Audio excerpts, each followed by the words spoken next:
خبيث قوي ترامب ده. I love the real estate business. I love the creativity of real estate. ترامب ليه كده؟ من يومه هو بيضغط قوي على اللي قدامه. ده في سوابق بقى انا معرفهاش. يعني كان قصة شهيرة جدا لترامب تاور، ده مبنى 58 دور في مانهاتن في نيويورك.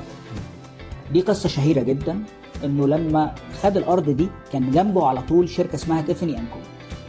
التملك الاراضي علشان تبني عليها ناطحة سحاب في امريكا بتتملك الارض وبتتملك الاير سبيس او المجال الجوي اللي فوق الارض، لان مفيش حد اقصى الارتفاعات في نيويورك. فكانت الشركة اللي جنبه دي شارية المجال بتاعها والمجال بتاعه جنبه.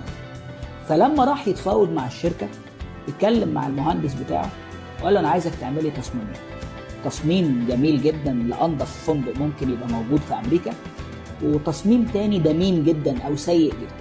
ودخل بالتصميمين دول للشركة، قال لهم لو وافقتوا تبيعوا لي المجال الجوي اللي انتوا شاريينه فوق الارض بتاعتي هعمل التصميم الجميل ده وابقى جنبكم، وده يغلي من قيمة المبنى عندي.